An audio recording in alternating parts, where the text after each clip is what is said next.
Train and railroad imagery is an important part of Lucas Haneman's band, the Lucas Haneman Express. Their 3 albums all feature railroad-inspired titles, including Welcome Aboard, Tearing Up the Rails, and Catch the Westbound. I think the train metaphor perfectly describes Haneman himself. Through hard work, he has been laying down the tracks that allow him to move from one career highlight to another, winning multiple awards along the way, and working with some impressive people at each stop. As a legally blind musician, he's had to rely more on his other senses, which as a musician can actually be a real advantage, as we discuss in this interview. As a bonus for today's episode, Lucas has provided a song called Quarantine Road, which I'll feature at the end of the show. So, if you're ready, let's climb aboard and meet Lucas Haneman. Welcome to the Stueytunes Show. These are insights and commentary on the music and musicians that shape our lives. And now, let's go back to class with your host, Tony Stewart. Hi, Lucas. Thanks very much for joining the show today. I really appreciate you giving up your time. It's a great pleasure to be here, Tony. So I'm here with Lucas Haneman of the Lucas Haneman Express, and I think we're going to start the interview today actually talking about the Express. So you started that group in 2014, and you've had 3 albums so far. There were a couple of really cool things I noticed about those albums. I wanted to talk for a minute about Tearing Up the Rails from 2016. So you went down to Sun Studio in Memphis and worked down there. Like, that's amazing. So would you be able to talk about that a little bit? Yeah, the Express has been together since 2014, and we've had the chance to go down to Memphis, Tennessee, among a few other places, a couple of times, actually. Most recently, my wife Megan and I went down to compete there this year, 2020, in the solo duo category, doing our acoustic act. But in 2016, the full band was down there, and we were competing at the International Blues Challenge, which they have there in Memphis, Tennessee, against about 255 other bands from all across the country, which is a pretty amazing experience. So we were down there for that purpose. That particular year, we made the semifinals, so we made the top 44 bands. We were told that we were actually really close to making the top 10, which was a pretty amazing thing, but that we just weren't quite traditional enough for the purists, for what they were looking for. But all that being said, we had a fantastic time down there that first time, and one of the things that we did was we took a tour of Sun Studios, which is the legendary studio where B.B. King did some of his great recordings. Elvis Presley did his first recordings. So many amazing musicians there. Roy Orbison, Johnny Cash did some of his first recordings there too. I mean, just a plethora of great artists. And as part of this tour, they said that artists can, if given the right opportunity, actually record there still. And they still have some of the original gear that Sam Phillips put in the studio back in the 1950s. Oh, no way. And it was kind of a funny thing because that was just a little piece of the tour, and it kind of went in one ear and out the other because I was kind of in competition mode. I was thinking about the show that we had to do that night. And then at the end of the tour, Jeff, our drummer at the time, Jeff Aslan, said to me, he came over and he said, "Hey, they just mentioned that people can record here. I know that we're working on stuff for our new album. How about we try to book it?" And I was like, "Oh, I didn't even think about that. How about that? That's a great idea." So we sent an email to the guy who was doing the engineering there, and he said, "Usually I don't take bands on short notice, but I like what you guys are doing. So how about this? Can you come this night?" And the night that he suggested was the night right before we were flying away, back home to Ottawa. So it was perfect timing. Oh, that's awesome. So we got into the studio at about 8 p.m., set up, and recorded 3 songs live off the floor in the span of about 3 or 4 hours. I mean, we were there until about 2 in the morning because we had to get our stems, our files, so we could come home and mix them. And so that became the beginning of Tearing Up the Rails as an album. And then we recorded about 11 other tracks here at home in Ottawa at Gallery Studios in Ottawa with Dean Watson. So it was a really amazing experience to be there. I mean, just to be in that room where so much legendary stuff happened, it's just an amazing thing. Yeah, for sure. That's on my list because I've been to Nashville, but I've never been to Memphis. So that's for sure on my list to get down there. And then in 2019, you guys did Catch the Westbound, and that achieved some chart success. And it was a Canadian top 5 blues release. So maybe, do you want to talk about that? Because that's also quite an accomplishment. Yeah, so for Cash the Westbound, we were thinking, what can we do that's different? And we had actually started to record that album at our home studios. We'd been building up our arsenal of home studio, artillery, so to speak, or whatever. We had getting some nice microphones, decent recording software, etc. Because these days everyone can do everything at home, and so we started to record it. And I actually, I put Tearing Up the Rails in the hands of a guy who I know from town here, who's an entertainment lawyer, and he was going down to Canadian Music Week in 2018. He said, "Yeah, how about you give me a couple copies of your album and I'll shop them around to people." And I kind of thought, well, it's Canadian Music Week. I don't know if anything's going to come out of this because, from my experience with that, it's just like a really oversaturated thing. There's a lot of great bands. There's so many great bands at this event, and we weren't even at the event. But sure enough, the guy who I put the albums, the album in his hands, he's a good talker, and he met a guy from New York City, who is a manager type person, and he had this guy who works for him from Canada, who's a mixing engineer and a producer named Brian Moncars, and he's done work for like the Tea Party, Our Lady Peace, the Trues, a whole bunch of great bands, and so. Anyways, long story short, the demo that we had got into the hands of Brian, and he loved it. And he said that he wanted to work with us. And so the amazing thing about that album was that, we recorded it at our home studios, but we had it mixed by this guy who's like a top tier engineer in Toronto. And it came out just being, I think, the best sounding album we've ever done so far. And partially, I think, because of the production on it, it did receive some success for sure. We made the top 5 on the Canadian Roots Music Report, so it was really cool that seeing our name above. It was Michael Bublé and Alicia Cara. They were behind us that particular week, so that was pretty amazing. Wow. So it was a pretty big honor, and yeah, I mean, we also thanks to Sarah French, who is a publicist from Toronto. She does a lot with the blues scene, so she got the album all over the world. So we had many favorable reviews as well from all over the world for that album. So we're really proud of what we've done with it so far. For sure. And I love stories like that, those kind of stories where you'd think nothing's going to come of it, and all of a sudden, it turns out to be this amazing thing. So congratulations. Thanks so much.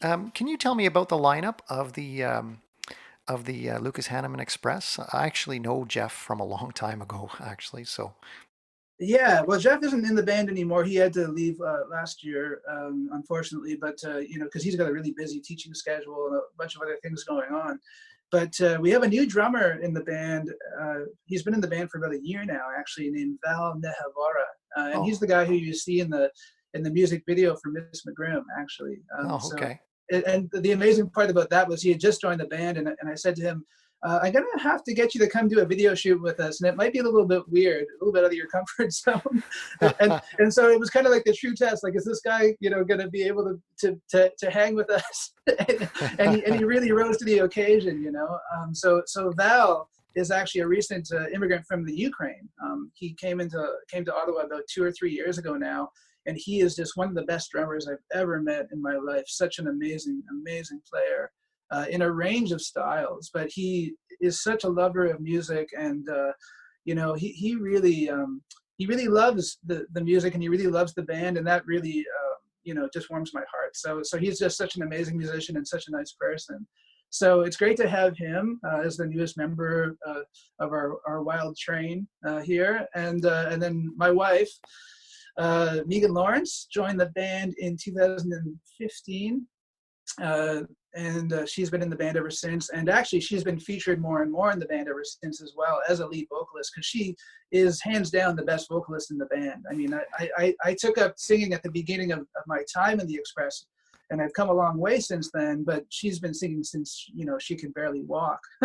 so she's amazing. And Martin Newman, long-suffering bass player, backup vocalist, builder of pedals and amps. I mean, he's just an amazing musician and such a an amazing mind, musical mind, and he's stuck with me through the thick and the thin, so he's just been amazing. And yeah, I'm just so grateful to have such a wonderful group of people around. It really makes all the difference.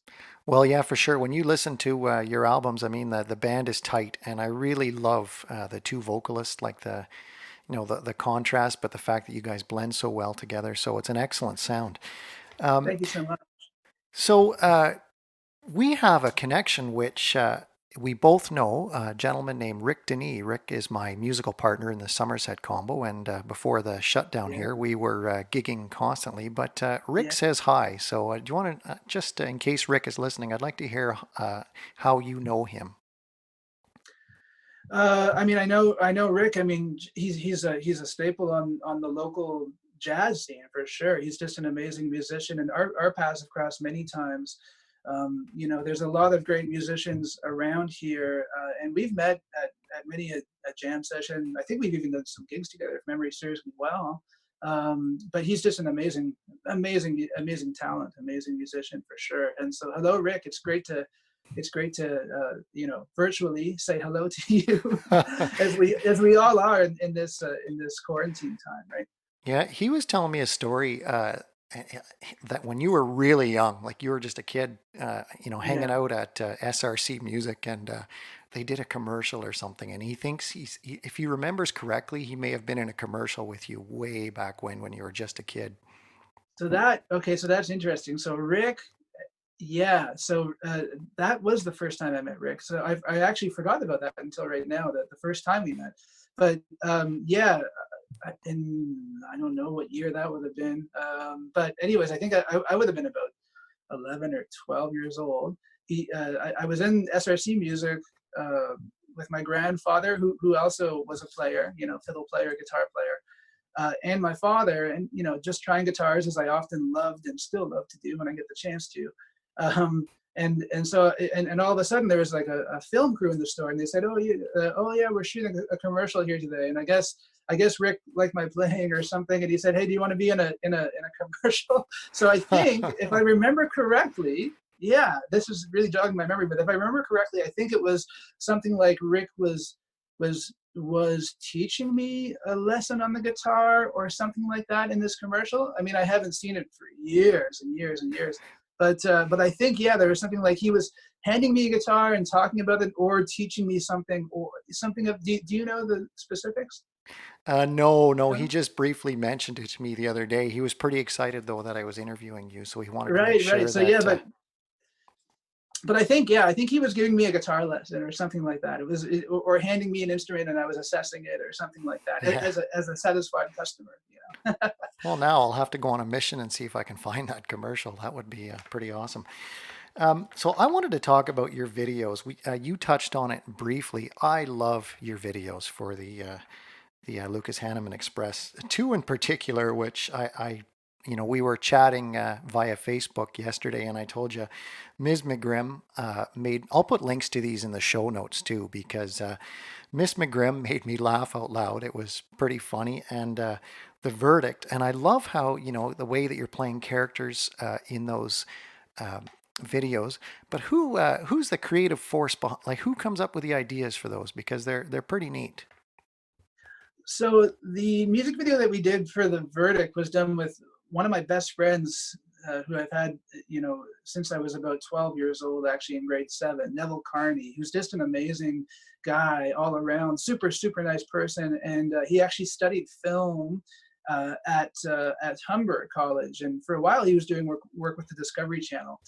These days, he's doing different work. He's kind of moved away from the film thing slightly, but he still does it, part-time. But he is just an amazing director. Lots of the ideas were his, and we kind of sat down for that one, the whole band, and we had we did a storyboard for the video. And of course, yeah, I mean, our whole thing is we don't take ourselves seriously at all. I mean, going back to the beginning of music videos, when you think about the Beatles and all those videos that they did, like Help and all those great, hilarious videos, Yeah. like, to me, I think the best music videos, especially if the song's not serious, like, they've got to have some humor. And yeah, we definitely it's funny. When you meet us, you don't know that we're as goofy as we can be, but we certainly have like the funniest. We have the most enjoyable, funniest conversations. So that video was a really fun one to make with Neville, and then the most recent one for Miss McGrim off the Catch the Westbound album. It was actually directed by these two guys, Darcy DeTony, who is a guy who I know who works at a local TV station. I shouldn't say local; they're actually national, called AMI, which is an Accessible Media Incorporated TV station. So they do stuff, and I've done stuff with them before. And Darcy's a good friend of mine and a great guy. So it was him and his friend Jim Devlin, who's also from Ottawa. So I approached Darcy because he did a video with us way back, right at the beginning of the Express, for our song called "Bring It Back" off our Welcome Aboard album, which was hilarious. And we shot that one at Greenfield's Pub, local place here, as well as the place where I was living at the time. But for this new one, Darcy and Jim were certainly game to do it again, and I can't take any creative credit for it. For that video, basically Darcy and Jim got together and had all the ideas, and he kind of ran them by us, and we said, yeah, we'll do whatever you want, Darcy, because we trust you. And certainly, yeah, like it's got this kind of vigilante thing going on, and it's hilarious. We had such a fun time making that video, and as I say, it was right as like I think it was the week that Val joined the band, so he went along with our crazy shenanigans, and yeah, it's been a lot of fun to see that video get some traction as well. And actually, earlier this year, before the world shut down, we were very lucky to receive this award called a Cobalt Prize at the Maple Blues Awards in Toronto, which is kind of like the blues equivalent to the Junos. So we got a video award for that song. So we're grateful for that. Yeah, congratulations. No, it's a great one, and I encourage anyone out there. Miss McGrim, like I told you, it made me laugh out loud. It was terrific, and it's a fantastic song as well. So, Lucas, we're going to take a short break. This is my music history moment break, and we'll be right back. So I'll be right back with Lucas Haneman from the Lucas Haneman Express. On August 17, 1959, American jazz trumpet player Miles Davis released his seminal album, Kind of Blue, which is not only the best-selling jazz album of all time, but is also regarded by many critics as the greatest jazz album to ever be released. With this record, Davis helped steer jazz in a completely new direction, away from bebop, allowing for more breathing room during solos and more room for self-expression. The influence of Kind of Blue on all kinds of music, including jazz, rock, and even classical, has been enormous. Listed by many as the one album they would like to have if they could only choose one, Kind of Blue remains influential to this day. And now, back to the show. Okay, I'm back with Lucas Haneman from the Lucas Haneman Express. Lucas, so you, if I'm correct, have been legally blind, right? Has it been since birth? Yeah, since birth. And in fact, when I was born prematurely because my mom's appendix burst. So I was born about 2.5 months early, actually. I was born with no vision at all, two completely detached retinas. And at the time, there was some experimental surgery called open sky surgery. I was actually born in the States. I was born in Connecticut.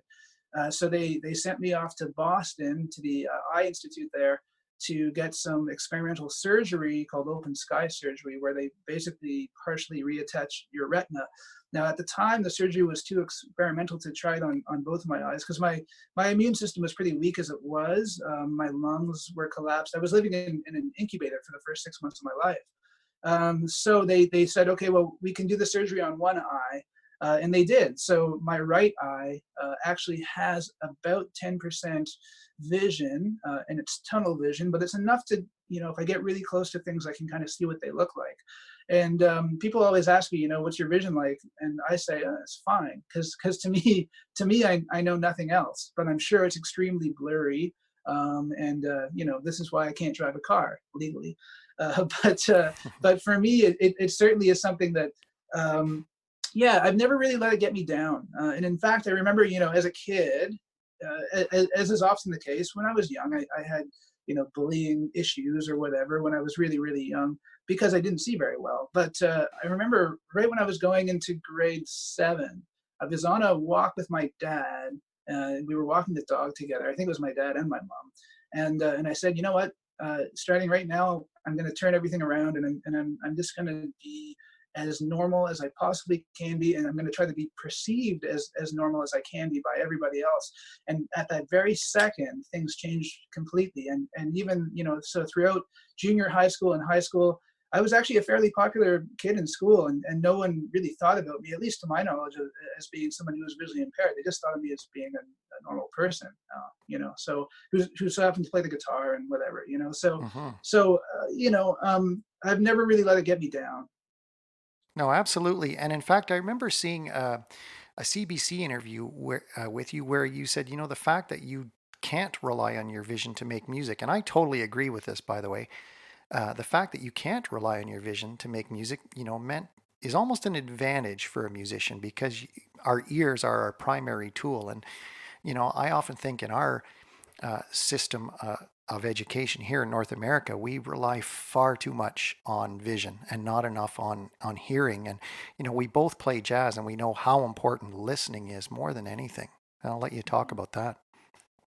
Yeah. So, I mean, people, I've had that thing happen. You're playing at a bar or a club, and some drunk guy comes up to you. How do you play it if you can't see the neck of the guitar? And I'm just like, well, I just do it. I don't think about it. And they're like, whoa, that's crazy, or whatever. But like, yeah, for sure. I've had that happen many times, and I always find it hilarious because think about it this way: with a guitar, you're pressing down metal onto a piece of wood with metal bars. It couldn't get much more tactile than that, That's right. That's my whole thing. And yeah, I mean, especially if you're playing organic forms of music that are certainly more improvisational types of music, I think that not being able to see or not looking at your instrument gives you a real advantage, because you can actually get into the sound that you're putting out of the instrument as opposed to, what it looks like when you're playing. So, I mean, and the funny thing for me is that I started playing when I was 6 years old, and I did a lot of ear training. I mean, I didn't even know that I was doing it when I was young, but I really fell in love with this quite a few albums, but one of them that really stood out was this Unplugged album by Eric Clapton, which came out in the early 90s. And I really love this album. I think I got a copy of it when I was 6 years old on cassette tape, and I wore it out. So my parents had to get me another copy. And I'd sit there with my guitar, and I'd tune up to the record, to the tape or to the CD, depending on which one I was listening to, and I'd try to play along without even knowing what the chords were that they were playing on that album. I think I learned the whole thing by ear by the time I was about 8 or 9 years old, excluding the solos, because that took me a little while longer. But, I had a slew of great guitar teachers who really valued me using my ears. I studied with this woman named June when I was very young for about a year. And then for a long period of time, I moved on to Wayne Eagles, who I think you probably know. He's a great local jazz guitar player, fusion guitar player. And Wayne taught me from the time I was 9 until I was 19. And we dug deep into all kinds of music. We started off with blues, and then we got into classic rock. And he taught me all the great, Led Zeppelin and Beatles riffs, and then he taught me guitar solos by, Jeff Beck and like a slew of amazing guitar players, Mike Stern. We got into the jazz thing when I was about 12, so then we got into John Scofield, and then we got into Wes Montgomery and Grant Green, and we even got into country music, and he had a friend of his come over and teach me a whole bunch of country stuff at a few points. And I just loved good music, and I've always loved good music. And because of the way that Wayne taught me, he we record the lessons on tape at the time, and then I'd go home and I'd put them on my tape machine, and I'd listen, and I'd hit stop, and I'd listen back, and so for me, music has always been an auditory thing, and that's probably why I went and studied jazz as well, because I mean, you can't get much more into auditory, using your ears, than jazz music, in my opinion, because it's all about listening, and it's all about reacting to what you're hearing. So I went to Concordia University and studied with Roddy Elias, who is actually from Ottawa, an amazing guitar player, but he was commuting at that time between Ottawa and Montreal 3 days a week, believe it or not, back and forth, which is Wow. crazy to think about. Yeah, I mean, he was like exhausted all the time, but it was just amazing, and he's a heck of a brilliant musician, and he got me even deeper into harmony and listening to all kinds of stuff. And after I finished university, I really started to find my voice, and I've continued to do everything by ear. Sometimes I'll do shows where I've got to back up a whole bunch of vocalists, that kind of thing, like almost like a recital type show where I have to learn like 40 songs by ear, and sometimes even take like a Frank Sinatra arrangement and put it into a solo guitar arrangement, that kind of thing. So I've always used my ears, and now I pride myself on it because I think it's something that makes me unique. So I make sure that my students all have really good ears too. So, yeah, to me, there's, I'm sorry for the long-winded answer here, No, but no, yeah, that's great. but I just think that it's a great thing. And now, I've gotten really deep into the blues thing too. And if you go back in the history of blues and listen to all these great guitar players, if you watch, interviews with them, it really is a folkloric language, blues music too, and any kind of roots music as well as jazz. It's all about learning from a recording and doing your own thing with it. So yeah, sorry for the long-winded answer, but that's yeah, to me it's like I'd have it no other way, to be honest. Yeah, no, I think it's a total advantage when you're forced to use your ears like that. I mean, there's nothing better. There really isn't. I taught a senior level jazz class at the high school, and I know the kids told me after, they said it was like the best thing they'd ever done, just because it forced them to leave their comfort zone and really start listening to themselves, and that's so key as performers.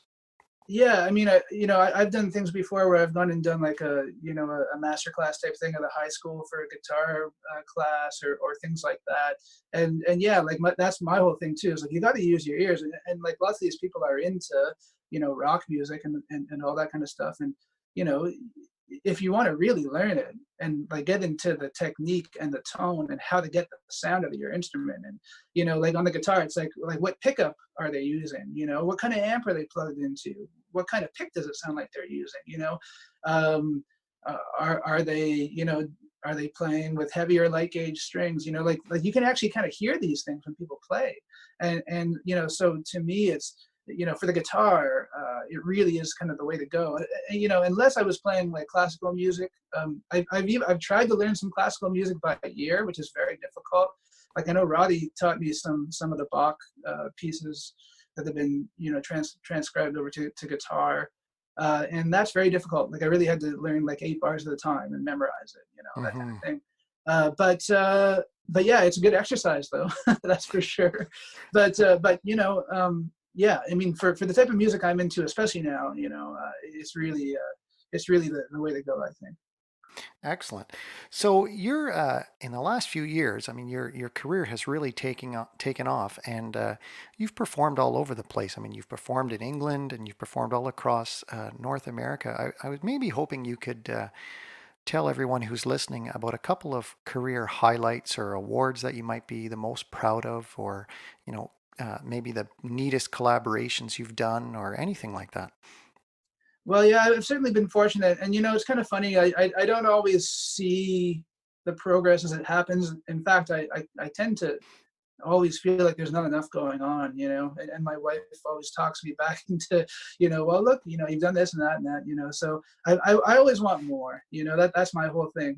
But yeah, I've had some great experiences with the Express. Like, I did have the chance to perform over in England, which was amazing. That was more of a solo situation, a little bit with Megan. Megan and I have traveled down to the States to perform a bit too. We've performed down in Florida a couple of times. And yeah, now in Memphis twice, which is great. And just some of the festivals that we played at too have been amazing. Even smaller festivals, like we did this great festival a few years back called the Donnacona Festival, which is in Quebec. And there was this band from Australia playing after us, and there was this guy kind of lurking in the back shadows, of this tent. And there was a thunderstorm going on around the tent, and it was kind of a funny situation. No one knew who this guy was. He was very, unassuming, very quiet. And then all of a sudden, the guy on stage said, "Hey, have you guys ever heard of the E Street Band? Bruce Springsteen?" And people were like, "Yeah."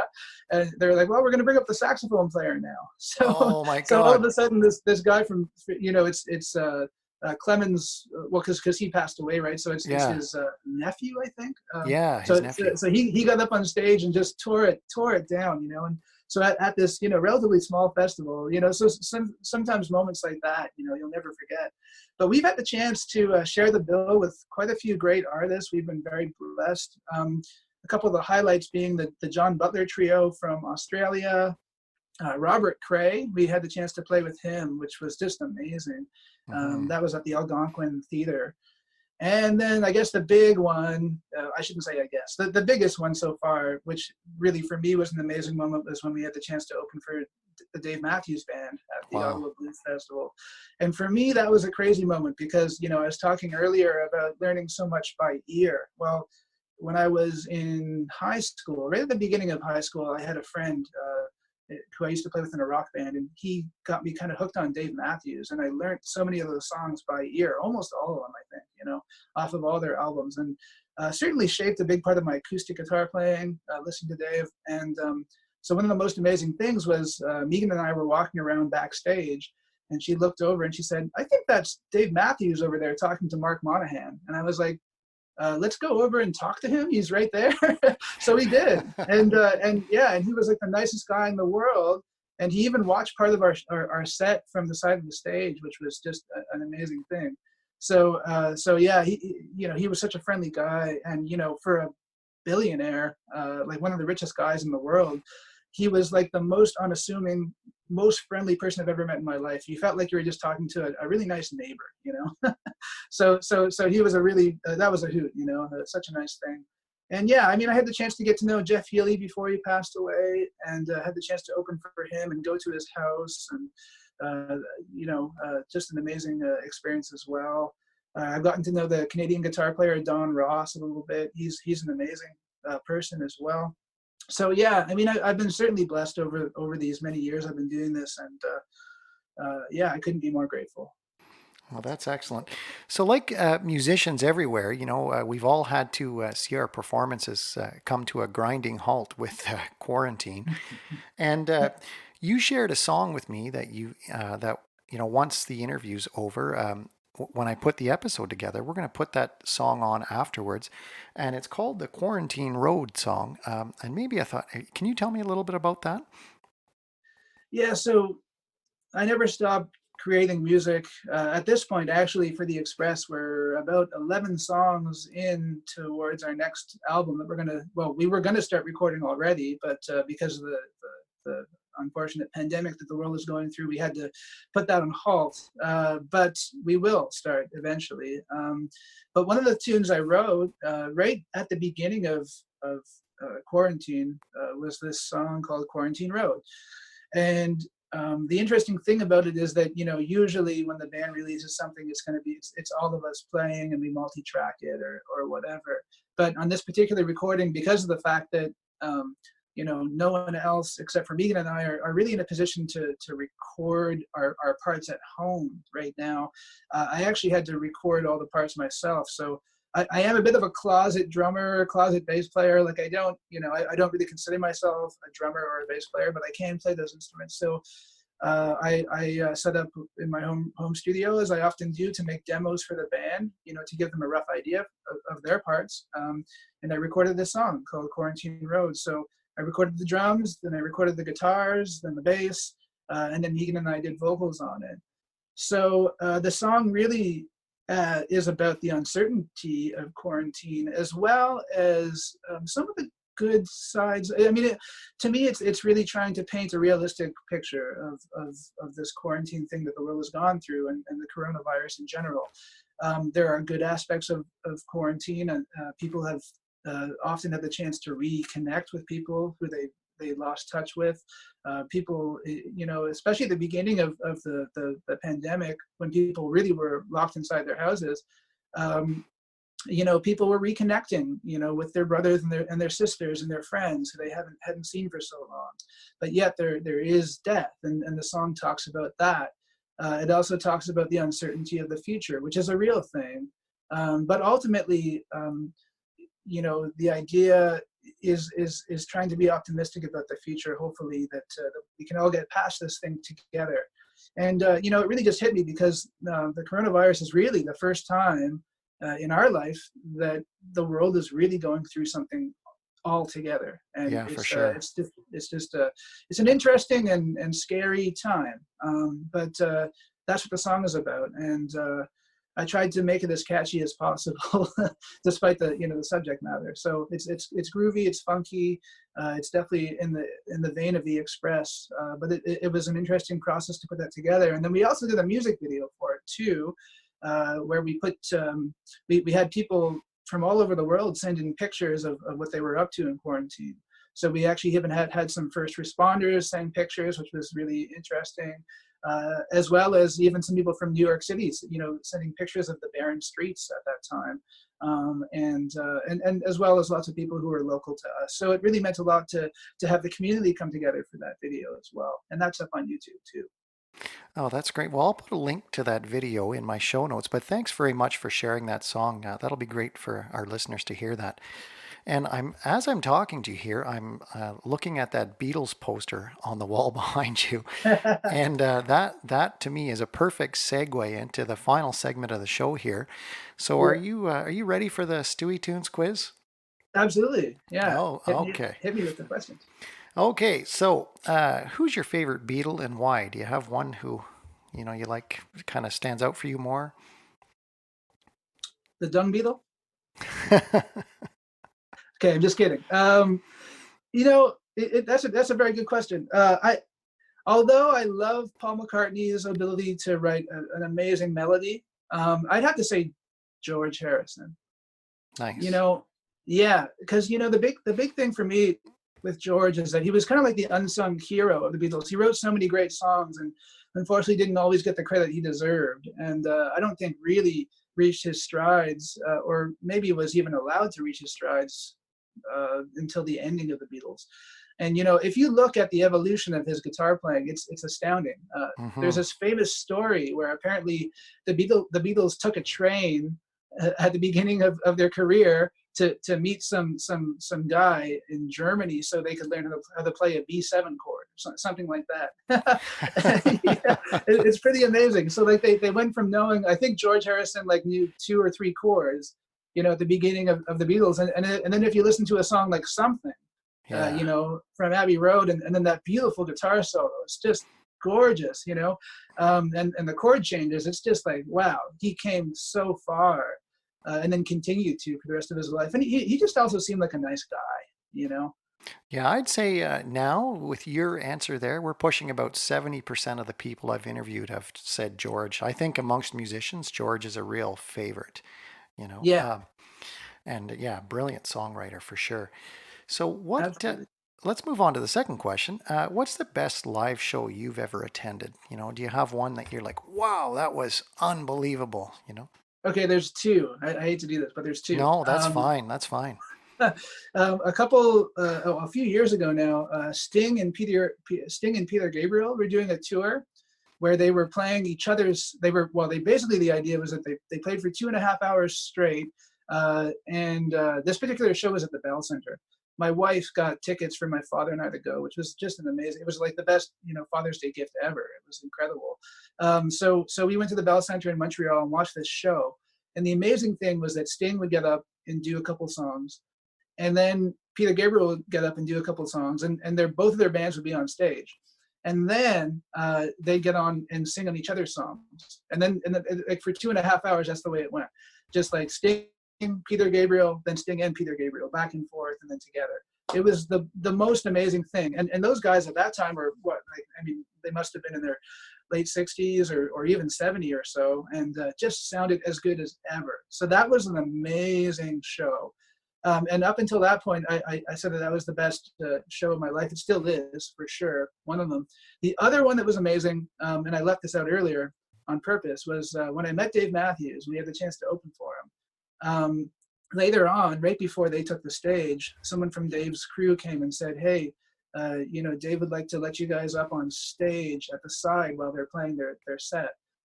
so Wow. so we got to stand like 20 feet away from Carter Buford, their drummer, his drum riser, and not only did we get to listen to the show from the stage, but we had the chance to like they came around with headphones, so we got to hear them like the feed from their in-ear monitors, and we got to hear them saying, like, having these great conversations to each other on stage. And I felt like I had died and went back to high school. I said, my 15-year-old self is completely fulfilled. I could die right now. So that's pretty amazing. Yeah, that was a really amazing, like, just euphoric moment. So both of those shows were two of my favorites. Oh, that's a really cool story. Yeah. So who's the performer you most wish you could see, or if it's someone who's passed on, you really wish you could have seen? I would love to see Wes Montgomery sometime around 1964, 1965. That would have been amazing, because I'm a huge fan of Wes Montgomery and just his tone. I think out of all the jazz guitar players, he's got my favorite tone. It's clear. It's just so good. And just so earthy is playing. There's a lot of blues in his playing, so I love that too. And then I would also love to see Jimi Hendrix with the Band of Gypsies. I think it was New Year's Eve 1969 when they did their Band of Gypsies record at the Fillmore. I wish I could go back in time, take a time machine, and go see that show too, because I love Hendrix, as you can see back there too. That's a picture I drew of Jimi Hendrix when I was about 12 years old. Very cool. But yeah, so yeah, I'd love to go see that too. Excellent. Do you have someone who you think is either underappreciated or unknown that you think everyone should know about? Me? No, I'm just kidding. No, I'm just kidding. You know who? There's this amazing guitar player from Nashville who I was actually lucky enough to. This is another great moment that I'm so grateful for. I had the chance to meet him after one of his shows, and actually the next time I went back to Nashville, we got together and jammed. But it was more like a guitar lesson, but we just didn't call it that because in Nashville. So this guy's name is Jack Pearson. He's an amazing, incredible guitar player who unfortunately has really not received the recognition he truly deserves. I think he's the best living guitar player that I've ever heard, at least in the blues field. And amazing slide guitar player. And he actually played in the Allman Brothers for a little while in the late 90s. So he's an amazing guitar player and one of the nicest people as well. And YouTube has actually helped him get some more recognition, but he deserves way more than he already has. So Jack Pearson from Nashville, I think, is the musician who deserves more recognition. Well, you know what? I think in the show notes as well, I'll put a link to a Jack Pearson. If you have a recommended one, you can just let me know later, like a recommended video. Yeah, I'll send you one. Yeah. Yeah, that'd be great. Yeah. Okay, final question of the quiz here. This is my favorite question because it's just, fun to imagine this stuff. If you could invite any one musician or band over for dinner, you're having a dinner party, who would you invite over and why? Oh man, that's a great question. Maybe Vinny Colaiuta, Vinny Colaiuta, the drummer, amazing drummer. I'd love to have him over. I got a drum set, so maybe we could jam after dinner. The other person who I'd like to have over, and this might seem like an oddball thing to say, I wouldn't mind having Max Martin, the hit maker, over for dinner too, because maybe he could teach me a thing or 1,000 about how to write a hit song. So that could be amazing too, because I mean, although I write blues music, I'm trying to write blues music that appeals to the non-blues lover. In fact, you might like this because I know you're a big Beatles fan. My whole thing, and I don't mean this in an arrogant way whatsoever, but my whole thing is that I'm trying to, like, my whole thing is like, if the Beatles were a blues band, how would they write? How would they write their music? Are you getting a call? Oh, that's okay. Yeah, I just silenced that. So. Yeah, no, my whole thing is like, if the Beatles were a blues band, how would they write their music? Because I like not that I'm comparing myself in any way, shape, or form to that you know, that type of musician, but you know, to me, it's all about trying to write songs with good hooks. You know, so yeah, like good hooks, strong melodies, and you know, a good combination of those two things. So yeah, I really look up to musicians like that, and yeah, people like Max Martin who are able to write a hit. You know, I think that's an amazing thing. Yeah, that would be a fascinating conversation actually to find out because they probably have, a million tricks that they know and just know what people want, right? Yeah, they do, and I mean, like, I don't know if I would write a song in the current hit format or whatever, but like I can't really see myself in that format. But at the same time, maybe I could just bring a little bit of that to my music and learn something. You know, I also wouldn't mind having the great guitar player Lenny Breau over for dinner, although he's Oh, passed yeah. away, right? But he was amazing. I'd like to have a clean Lenny Breau over for dinner, not the drugs of Lenny Breau, but certainly, like, I mean, he was just an amazing. Oh, just in my opinion, probably the greatest guitar clinician, you know, technician ever. I would love to have him over for dinner if he were still alive, and maybe we could do some playing. Yeah, that'd be excellent. I got to tell you, when the phone was ringing in a second ago, guess who was just trying to call me? That was Rick Denis, actually. Was it really? Yeah. So, So have you guys managed to make any music oh, virtually or? well, we experimented a little bit, but we decided to wait until the first phase of quarantine lifted, and then usually every week we'll get together and jam and stuff. And Yeah. this Wednesday we're going to record a bunch of stuff, so that'll be really fun. We're gonna do it Okay. Yeah. live off the Well, floor, that's the thing. Like for the Express, we actually might even have a gig coming up. We're still waiting to see whether that's going to happen. I mean, I certainly want to wait until it's safe. Yeah. For not only for us but for everybody involved, all the people who come out to the show as well, because I mean it's so important. But yeah, we're waiting to hear about that, so we might actually have a gig this coming weekend. Oh, Or in a couple nice. of weeks. We'll have to see. But but yeah, like, you know, we're talking about the idea of maybe doing a rehearsal outside. I might even go out and buy a headphone amp so we could all be in different rooms. So we're social distancing, that kind of thing, just to try to get together. Because I've been writing a lot of music in quarantine. I mean, I've written about 6 songs for the band, which basically we're ready to record another album. But we just have to find a way to get together in a safe way. So yeah, we're all itching for that, I think, right now. Yeah, I think all of us are for sure. Well, Yeah. Lucas, this has been a real pleasure, and I really appreciate you taking the time to talk with me today. Thank you so much, and congratulations on all the success you've had. Thank you for the wonderful and thoughtful questions. It really means a lot to me. Well, thank you.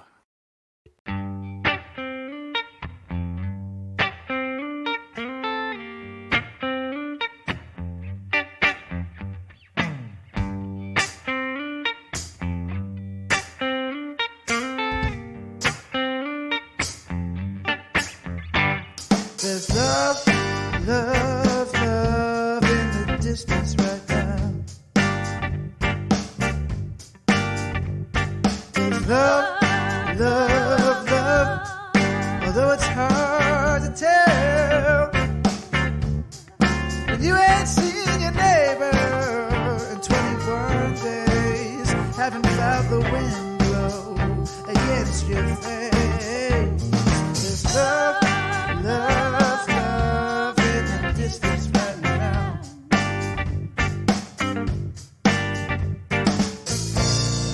Hello, sister. It's nice to hear you speak.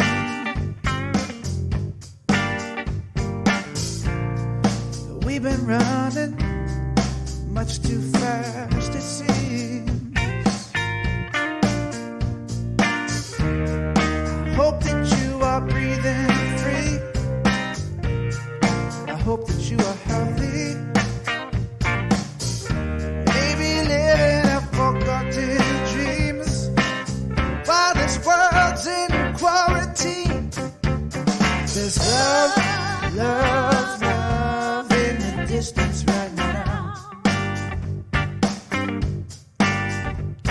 There's love, love, love, although it's hard to tell.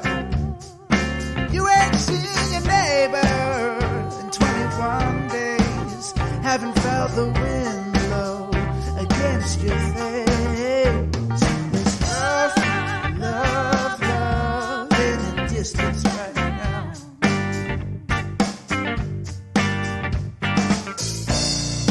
Hello, brother. Hello, mother dear.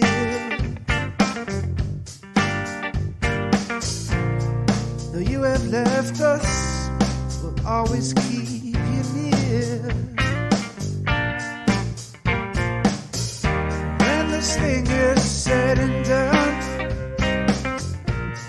a few more trips from moon to sun, I hope we all have grateful days instead of falling back on wicked ways. There's love, love, love in the distance right now. There's love, love, love, although it's hard to tell.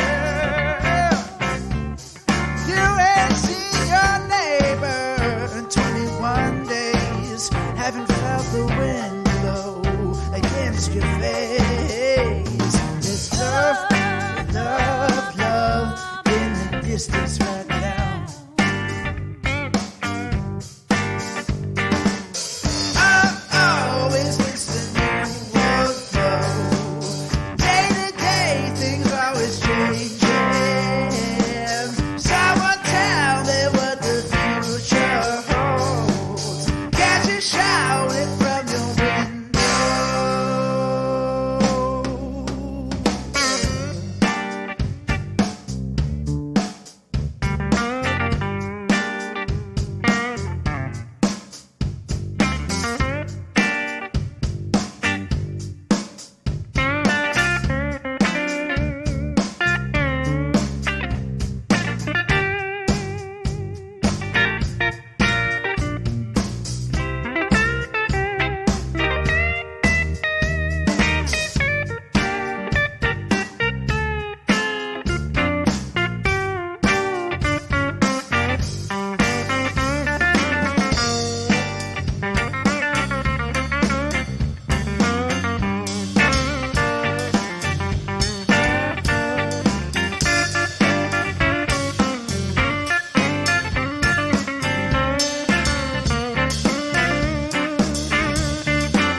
There's love in the distance, in the distance, in the distance right now. There's love in the distance if we all keep our distance somehow. Love in the distance, in the distance, in the distance. Love in the distance, in the distance, in the distance. There's love, love, love in the distance right now. I'm always listening, whoa, whoa. Day to day, things always changing. Someone tell me what the future holds. Can't you shout it from your window? If we all sing loud, we can save ourselves. If we all sing loud, we'll find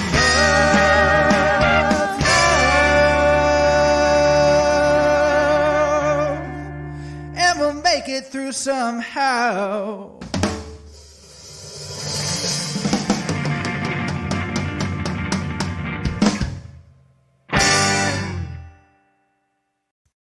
What a great groove. I'd like to thank Lucas Haneman for paying a virtual visit to the Stueytunes Show. We had a great chat, and he's a fascinating guy, and I'm so glad that you've taken the opportunity to listen today. As always, thanks for sharing the word about the podcast and all the little things that you do, like subscribing or leaving a rating or a review. I look forward to being able to put out content for you that's meaningful for a long time. If you'd like to find out more about Lucas Haneman and the Lucas Haneman Express, you can visit their website at lhexpress.ca. As always, the music for today's episode was provided by my good friend and musical partner, Rick Denis, and Rick featured very prominently in this episode for a good reason. He's a great musician, also a great friend. And can you believe it? We're nearly at the end of Season 2. I'll be coming out with one more episode and then taking a short break before we kick up Season 3 of this show. You can always stay updated by visiting my pages on Facebook and Instagram, but also by visiting the website directly at Stueytunes.com. So until we're together again, stay well, be safe, and see you next time.